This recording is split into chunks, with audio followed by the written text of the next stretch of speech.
Jangan dipisahin, biarin aja.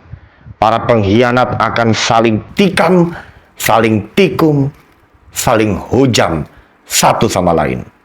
Dan pada waktunya, kita semua akan tahu, akan terbuka tabir seperti apa kualitas PDI Perjuangan yang selama ini dihina-hina, dicaci maki, dijadikan kambing hitam oleh para pengkhianat politik itu.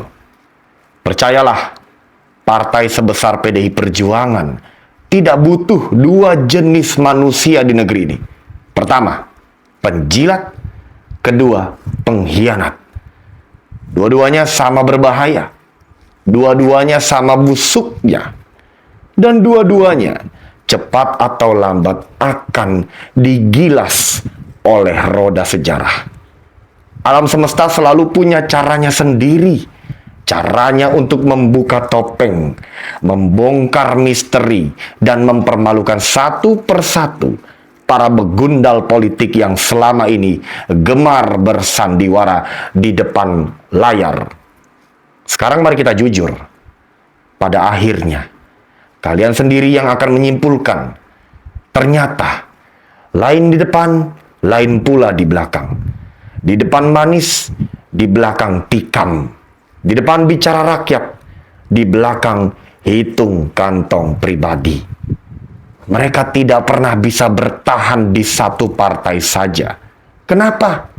Karena sesungguhnya mereka tidak punya ideologi, tidak punya pendirian, dan tidak punya keteguhan. Mereka hanya punya ambisi. Mereka tidak setia pada garis perjuangan. Mereka hanya setia pada isi dompet, kemewahan, dan posisi jabatannya sendiri. Padahal, garis perjuangan sebuah partai itu jelas. Pancasila sebagai dasar, rakyat sebagai tujuan, dan ideologi sebagai pedoman. Bukan oportunisme, bukan pragmatisme, apalagi politik transaksional murahan. Sekarang lihatlah, para begundal politik itu sedang ketakutan. Mereka sedang resah. Mereka sedang gelisah. Karena apa? Karena periuk nasi mereka terancam tumpah ruah. Presiden Prabowo tengah merombak besar-besaran kabinet dan lembaga negara serta badan usaha milik negara. Tempat yang selama ini dijadikan sapi perah. Tempat yang selama ini digerogoti oleh penjilat dan pengkhianat. Dan kini kekuasaan yang dulu mereka anggap aman, perlahan hilang dari genggaman. Mari kita bongkar lebih dalam. Siapa para penjilat itu? Mereka adalah orang-orang yang setiap hari memuja-muja sang penguasa, menyembah-nyembah, menyanjung-nyanjung, seakan tanpa beliau mereka ini bukan siapa-siapa. Dan siapa para pengkhianat itu? Mereka adalah orang-orang yang berpura-pura setia, tetapi begitu ada peluang baru, langsung lompat pagar. Begitu ada kursi baru, langsung tinggalkan perjuangan. Begitu ada aroma kekuasaan, langsung lupa janji pada rakyat. Mereka pikir rakyat tidak bisa melihat. Mereka pikir rakyat mudah dibodohi. Padahal sekarang rakyat sudah jauh lebih cerdas.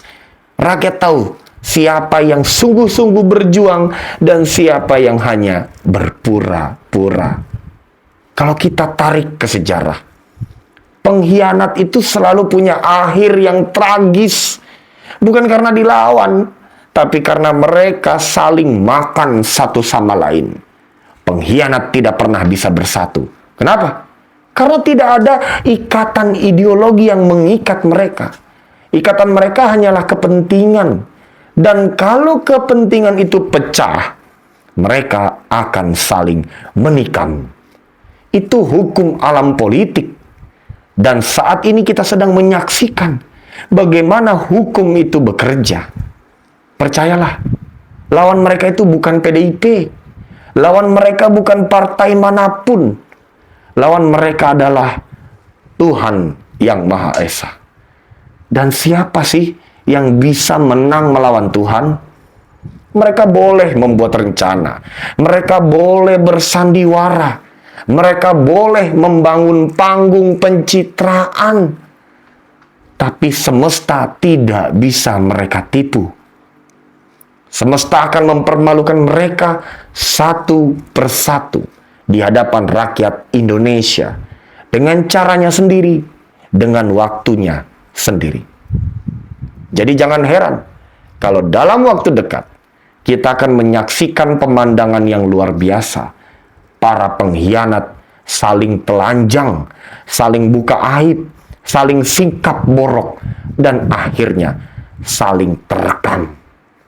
Dan dari situ bangsa ini akan belajar satu hal penting, bahwa politik tanpa ideologi hanya akan melahirkan penjilat dan pengkhianat. Bahwa kekuasaan tanpa pengabdian hanya akan melahirkan ketamakan. Dan bahwa tidak ada satupun pengkhianat yang bisa bertahan melawan arus sejarah. Sebagai penutup, izinkan saya katakan ini. Percayalah, yang mereka lawan bukan PDI Perjuangan. Yang mereka lawan bukan Prabowo Subianto. Yang mereka lawan bukan Megawati Soekarno Putri. Yang mereka lawan sekali lagi Tuhan itu sendiri.